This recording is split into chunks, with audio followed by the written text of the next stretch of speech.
뒤따르던 차량 앞유리로 날아왔지만 저렇게 이제 사선 방향으로 박히게 되면서 예, 저 사진, 저 유리창에 박혀 있는 저게 맨홀 뚜껑이라고요?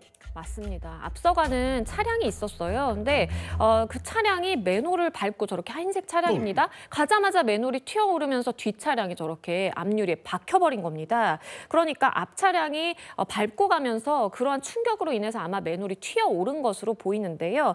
뒤따르던 차량 앞유리로 날아왔지만 저렇게 이제 사선 방향으로 박히게 되면서 천만다행으로 운전자는 뭐 어디 다친다라든지 부상은 없는 것으로 알려지고 있습니다. 천만다행인데 우리나라는 아닌 거죠? 그렇죠. 중국에서 발생한 일이고요. 중국 라오닝성 선양시에서 발생한 저런 사고인데요. 사실 우리나라도 뭐 맨홀 뚜껑이 있고 혹시나 저런 사고가 발생할 여지도 있기 때문에 예. 주의를 해야 됩니다. 저게 앞차 운전자의 잘못인지 아니면 맨홀 관리를 잘 못한 뭐 도시의 잘못인 건지 현재로서는 아직은 알 수 없습니다.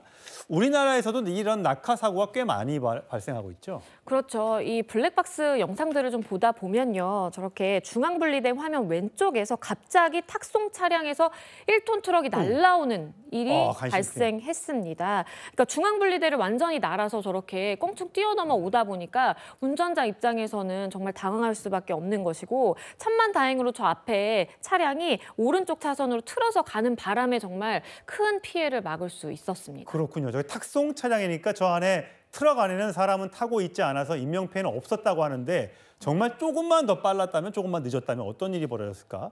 자, 다음 하나 더 있다면서요?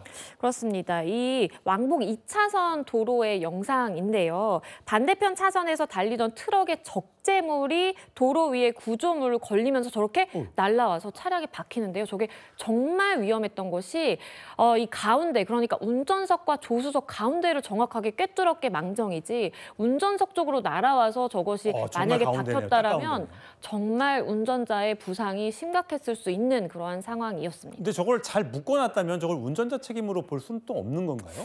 그런데 적재물을 얼마나 튼튼하게 고정을 했는지 우리가 규칙에 따라서 했는지에 따라서 조금 달라질 수 있을 것 같고요. 그리고 적재물을 실었다라면 저렇게 높은 차량의 경우에는 어느 선에서는 통과할 수 있고 없고를 본인이 판단해서 운전을 해야 될 책임이 있기 때문에 운전자의 과실은 일부 책정되는 건 어쩔 수 없어 보입니다. 예, 정말 운전 조심하셔야겠습니다.